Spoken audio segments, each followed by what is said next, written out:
Hi guys, bit chilly in the UK. How we going? So I wanted to do a couple of live streams. I wanted to sort of do a little bit now on this old documentary that I found, this old sort of interviews with Billy Smith and a couple of other people. And then I wanted to do one on the diet with Dr. Ken Berry. I may split it into two. I don't know. We'll see. What I'll probably do is do this documentary, some of it, and then still stay on here, Elvis Presley fan on keto, and we'll start talking about the diet. But here, at the moment, we're going to stick to the documentary. Obviously, on Elvis Presley fan on keto, we don't expect as many people to join us because we're the sort of newer channel, the new baby. But we're building this channel up. We're just getting this channel to be known. So you may have seen this before. I haven't watched it all the way through. I've only watched really the first 10 minutes. There'll be different clips of this probably dotted around YouTube. This is a long version. It's 45 minutes long. I don't actually know families to watch it. I'm looking forward to watching it though. So Angie, thank you so much. Okay. Let me just get... Okay, so I can read your comments on here. Is anybody there? You must let me know you can hear me. Come on, don't be shy, guys. So we've got Denise, Angie, Tanya, Deborah. I have told everyone, so we may get a few join us. So Denise, can you hear me? Can you hear me? This is the main thing. Are we loud and clear? Yes, good. Right, okay. Let's press play and then we'll just go from there. Well, we're going to get to see a lot of it, Bert, and also we're going to be able to see some of the grounds as well. And I'll tell you what, it's you hit it right on the head. It'd be Point Piper, Turak, all of those sort of areas, but with a much larger piece of land here. Just let me tell you about Graceland and what it represents. Many things, I think, to many people. There it is. So just quickly, guys, I don't know what year this is. To me, it's the late 70s, almost definitely after Elvis passed. Have any of you seen this before? Hi, Deborah. Let's just listen. There it is. It's there's an aerial shot of it. You can see that bridge. That's the Mississippi River, the famous Mississippi River. And that bridge, of course, was in an M for Empress. Now, there's an aerial shot of Graceland. This is built in 1910. And Elvis bought it, of course, in 1957 for $102,500, which was an enormous... Right, I've just noticed it says 1982. 1982, it says Billy Smith, Vesta Presley, Mary Jenkins, George Klein, Janelle McComb. So have any of you seen this before, guys? Enormous amount of money then. It's an enormous amount of money now, but you can imagine what it's worth by this time. It's a 23-room mansion on 14 acres of parkland, and it's hidden from the road by tall oak trees. There's a main highway runs out in the front, which I was quite surprised to see. Look at that. Isn't that a typical old southern mansion? I mean, that's exactly what you'd expect to see, isn't it? Now, up there, where the camera's about to zoom into, that's Elvis's bedroom. That's the famous bedroom up there. Now, we're going to zoom through, and then when we come back, there we are. Now, that's the back of the house, and this is out in the back where all the horse paddocks are and everything else. So that's Elvis's huge office plus his dressing room, bathroom. So, guys, do any of you remember where you were in 1982? There's the pool. That's off on one side of the house, and Elvis never used that pool. This is his favorite palomino. That's Uncle Earl, who's walking him. His name is Rising Sun, and he's 24 years old. So the little bit of homework I've done is the Rising Sun was Elvis's favourite horse. Was it a Palomino? Palomino? And he built his stables and called them the House of the Rising Sun.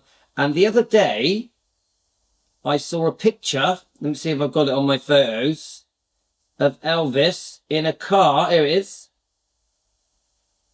Let me show you guys. I don't know how well you can see that. And on his car or van, whatever it is, it actually says the House of the Rising Sun. So he even had his car painted. the House of the Rising Sun. Very interesting. There's some of the other horses out there.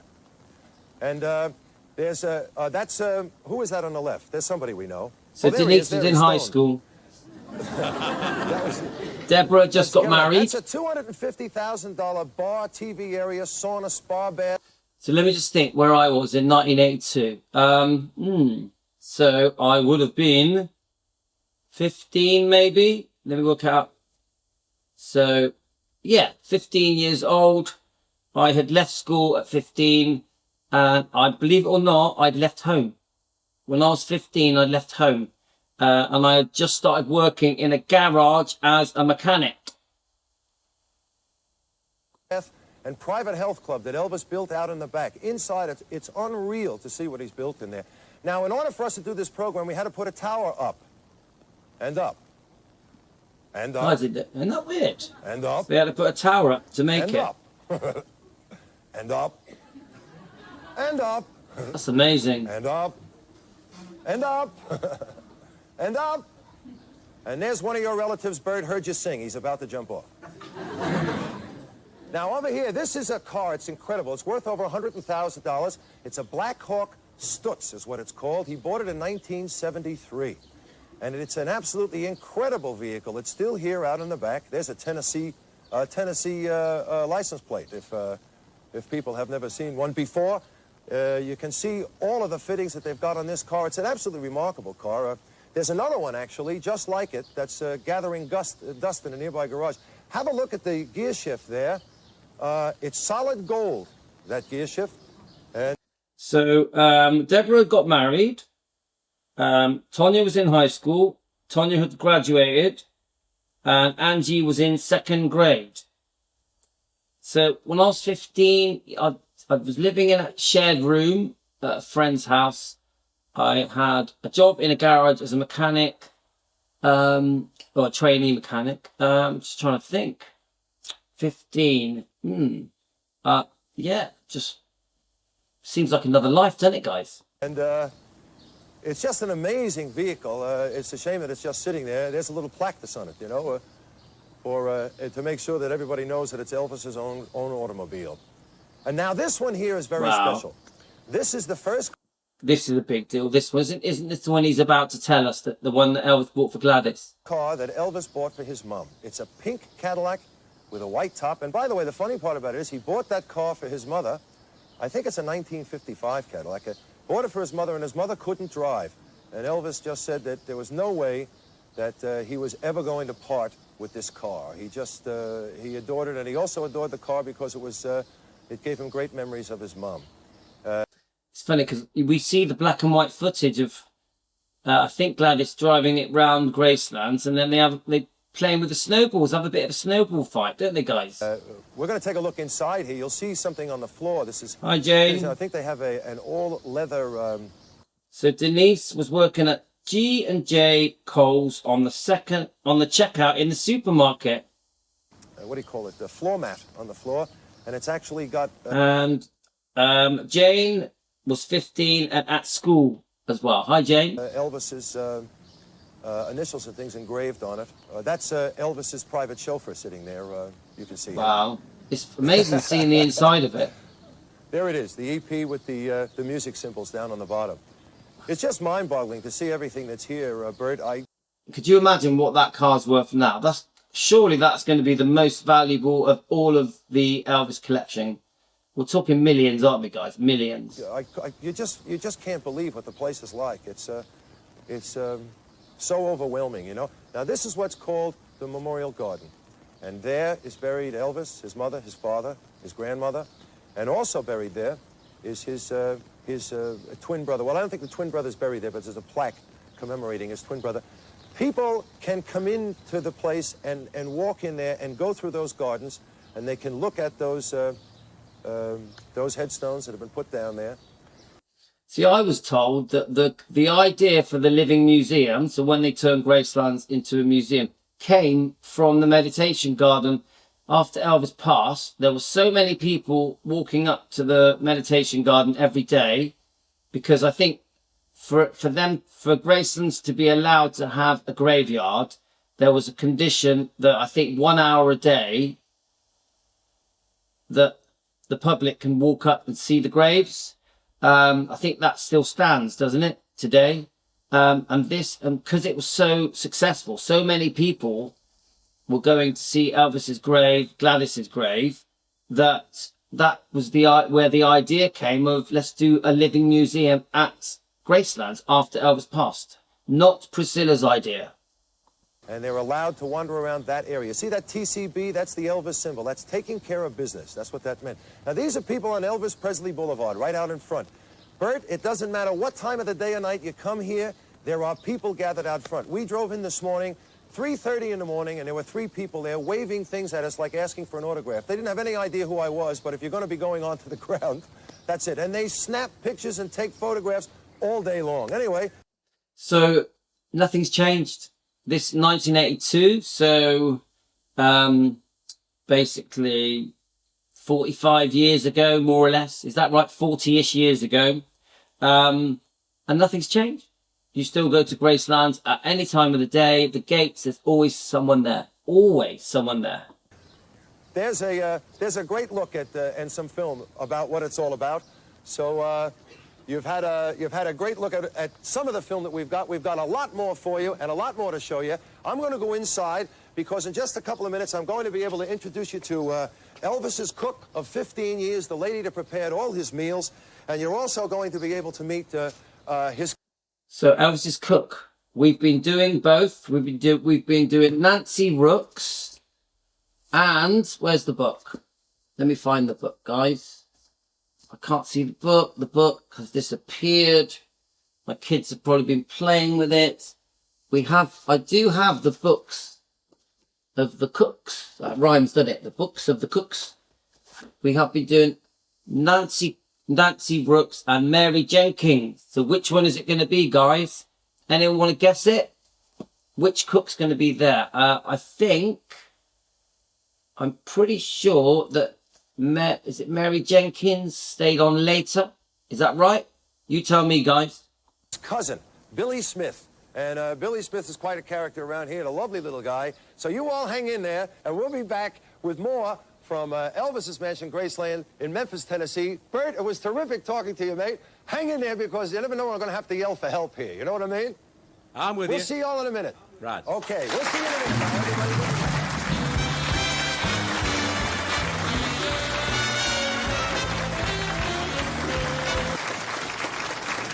Well, welcome back, everybody. I've just come. So we got any guesses yet, guys? Which cook's it going to be? Anyone want to guess? Mary or Nancy? Or will it be someone else? In through what is the front hallway and the lounge room of the house, and I've come into this, which is the kitchen area. And this kitchen area here is so a fabulous kitchen that Elvis kept open 24 hours a day. And this beautiful lady here, how are you? Are you okay? Fine, how are you? This is Mary Jenkins, and Mary was Elvis's cook for 15 years, and she prepared most of the meals for Elvis. So Don't forget, Elvis bought Mary a house. She was very proud of that house. Still, I think she lived in it. Has she passed away? Does she still live there, or has she passed? I don't know. Elvis would eat any time of the day or night, wouldn't he? Depending on when he woke up. Yes, The hours that he, kept. Well, he would eat some mornings. He would call down for his breakfast early. Then again, it might be 12 o'clock at night when he'd call down. So you were on call most of the time for any of that? That's right. I would stay here until he called for his breakfast. And if it was 7 o'clock in the morning, I was here. It was 11 o'clock in the day, I was here. It was 11 o'clock at night, I was here. So I just stayed until he would decide he wanted breakfast. Until he wasn't hungry anymore. That's right. Yeah. So did you bring it up to him as well? Oh, yes. Yeah. Well, what would you usually prepare for him? Let's say, what was the breakfast like? In the breakfast line? Yeah. Well, I would prepare bacon and eggs, ham and eggs, omelet, ham and egg omelet. See that good carnivore keto diet here? Bacon and eggs, ham and eggs, omelette. Come on. That's carnival. And sometimes he'd have sausage and eggs and homemade biscuits. What about the other meals that Elvis used to want to eat? I mean, like at night, sometimes they told me he ate a lot of things with gravy on them, and he loved sauerkraut and wieners and things like that. Well, yes, he did. He would eat. He liked his hot dogs with kraut on top of them. Yeah. Yeah, you fix the hot dog for him, then put spread kraut Yeah. across the top. And he loved his hamburgers. Yeah. Yeah, and he loved your cooking because you do special things for him, did you, as well? well, he would always request that I would, try to be here whenever he gotten up to fix his food. I want to thank you for coming in and talking to us. Well, It was really nice to meet you, and really nice to have a look at the kitchen as well. Say thank you to Mary Jenkins, will you? Remember. See? Remember your style. You just stay there. Okay. All right. God bless I'm coming over here her. now Good old because, Mary Jenkins. I want you to meet somebody else.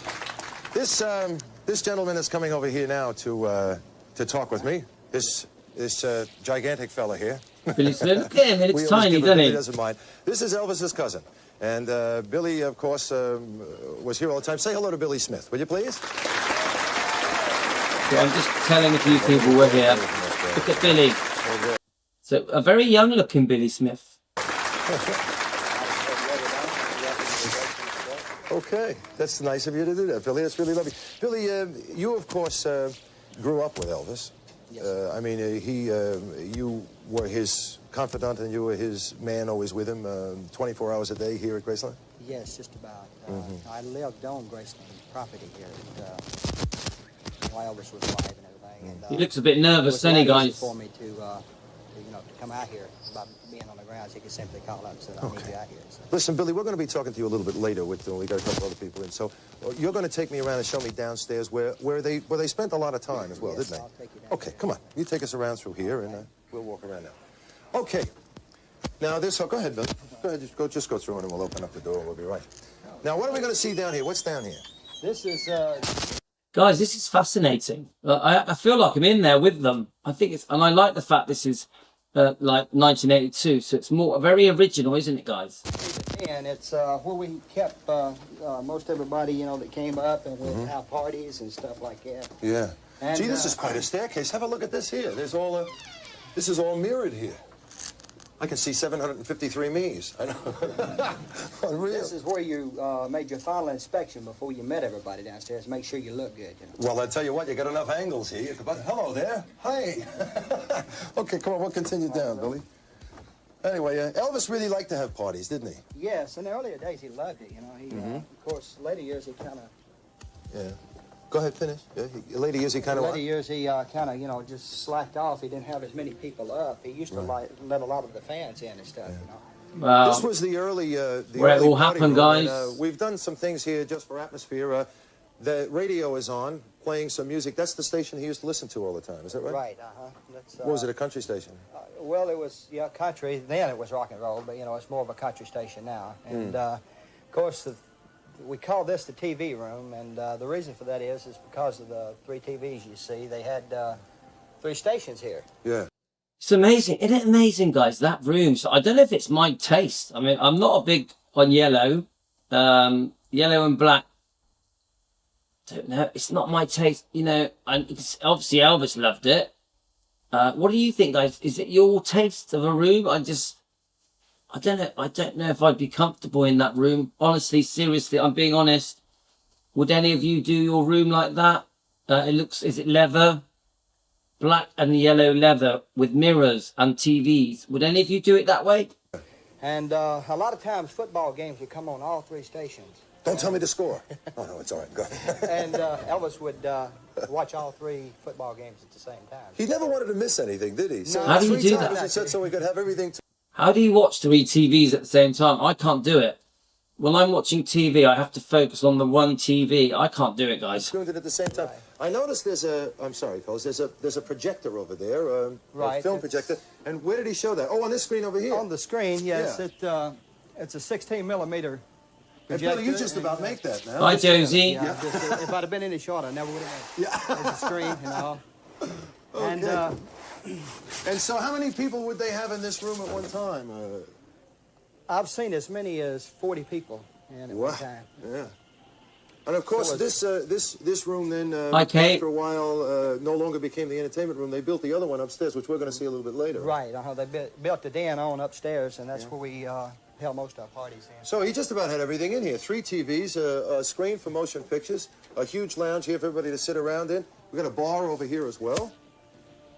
Nice, very nice setup room, isn't it? Yes, it's very nice. It was very comfortable, and of course we still used it quite a lot. And this room here. Oh, this looks. I mean, it is a fascinating room, isn't it, guys?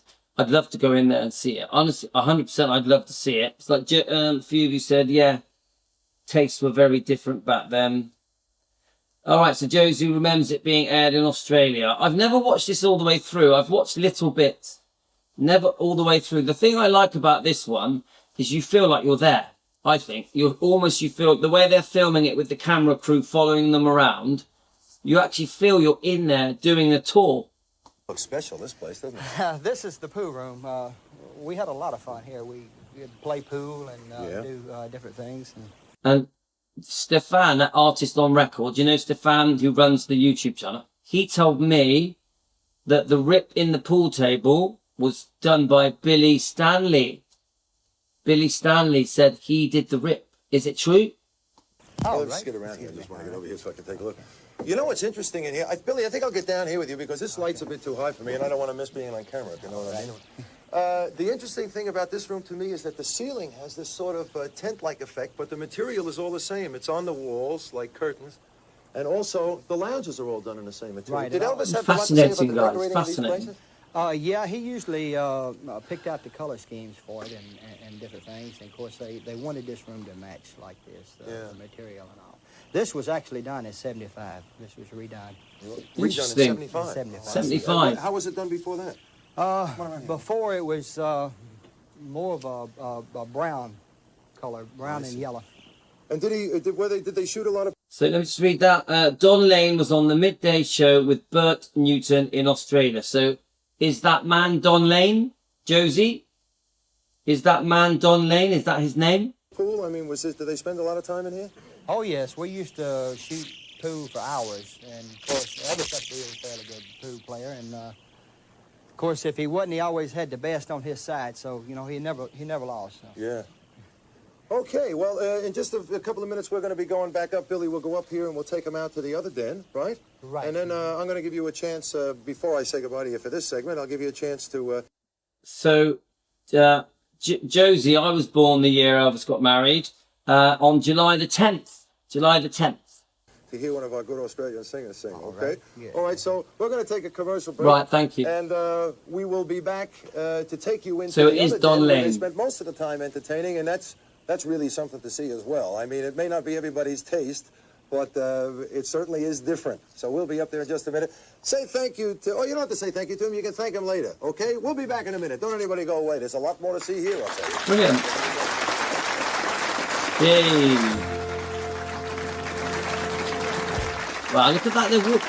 This is the bit I like, guys. It's like you're there. Look, green carpets on the floors and walls and ceiling.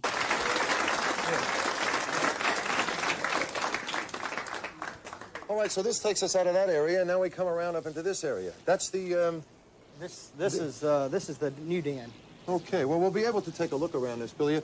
That's Kevin Arnett sitting in Elvis's favorite chair over there, isn't it? Right. Hey, Kevin, how you doing? Kevin, Billy Smith. G'day, Billy. We'll be talking to Kevin in a couple of minutes. You stay there. Right, okay. And don't you go away, all right? So the Kevin person, I don't know who that is. But obviously, this is a real bird's eye view of the jungle room, yeah? It's fascinating. So I'm 57. Deborah's 57, I think. So Josie is 67 on December the 6th. I mean, sorry, is born on December the 6th and is 57. Deborah, January. Hi, Martha. Thanks for joining us, Martha. Hey, Billy, this is quite a room, and it looks like they spent an awful lot of time in this area of the house, didn't they? Yeah, because of the big advent and everything, he likes to spend more time, and it's bigger, and it gives people a little more breather room. So. Okay, well, and this is the new party place, sort of, isn't it? Right. Right. This was added on. Okay. And All right, well, Billy, I want you to be able to have a look, because we've got this satellite going 2 ways now, you see. Right. You're going to be able to have a look at some Australian talent, like you did that opening. Amazing. You told me you really liked, too. Yeah, I like it. I like just taking it all in. I'm trying to get all these different things that are in that room. There's it's very cluttered, isn't it? It's a lot of stuff all crammed in the jungle room, yeah? Anyway, we've got only one of Australia's best singers. Billy, wait a minute. Come here. Oh, I thought you wanted me to leave. No, I don't want you to leave me. Why would I want you to do that? I got no friends here except you. You haven't had a chance to see him officially. I mean, we sort of threw to him. Hi, Lorna. Room, sitting over here in Elvis's favorite chair. That's quite a chair, isn't it? Say hello, Kevin Arnett, who's been here for a week. So who is Kevin Arnett? Anyone going to tell me? Because I have no idea. Put it on. I've been waiting for nearly a week for it. Right. We have this little trouble with delay. Kevin's just working it for the first time, so you have to wait till the applause stops, okay? And then we can do it. Kev, so you came here a week before us. Yeah, we've been here just over a week now, actually, and I would say this has to be the most exciting thing we've ever done. Don't you feel this? Oh, I feel it, too. I mean, especially when you came here, there's some atmosphere in this place, isn't there? I mean, I'm anxious to see what it's going to be like when it's open, because later, of course, you're going to be taking us over to this brand new... to the trophy room. To the trophy room that they set up. And wait, everybody, I tell you what, wait until you see what they've got over there and what they're lining up over there. I mean, it's unbelievable. They could collect this many things as a tribute to this. Amazing. Anyway, tell us about what you got, Ken. Right, what I've been doing over the last week is collecting various film bits of Memphis, because Memphis really is Elvis Presley town. So what I'd like to do is to show you this bit of film and just show you what we've The done. birth of the blues and the death of Martin Luther King. Yeah, it's incredible. A very famous place. So let's have a little bit Cool. of this film here. Now, soon after Interesting. Elvis and his family moved to Memphis in 1948, they moved into this housing authority block of apartments called Lauderdale Courts. Now, Don, they paid $35 a month for a 2-bedroom apartment, but I guess in those days, $35 a month was quite a lot. Now, when Elvis moved in, it was basically a white neighbourhood, but now it's 98% black, and we've got some lovely shots of some kids here outside Lauderdale Courts. This is where Elvis used to play when he was sort of around about 13, 14, 15, 16, so that's the place where they lived, Lauderdale Courts. Probably Now, the basis for the music. yeah. Now, about 20 minutes walk from the apartment block was the Humes High School, and it was here that Elvis gave his first public performance in class for his classmates. I'd love to have known what he's saying. So guys, if I have to quickly shoot off, I'm going to come back and do a part 2, okay guys? On that occasion. Now, as we arrived on, all the kids came tumbling out of the street. The bell had just rung, and Elvis didn't become the focus of attention. We did. And, of course, when Elvis... Yeah, look at that. Look at this. The oldest That's rock star funny. in the business. Now, after leaving school, Elvis's first full-time job was a truck driver at the Crown Electric Company. Now, I'm just going to show you a little photograph here. This is not the Crown Electric Company now, but it was right in this building we're going to see now coming up on your screen. This is now B&H Hardware, but that's where he had a job at the Crown Electric Company as a truck driver just after he left high school. Oh, right. Boy, you've done some research here. Now, I know that. Somebody yeah, put now, as I... Right guys, I'm going to shoot off. I'm going to come back and do a part 2, okay, guys? Guys, I'm going to come back to a part 2, okay?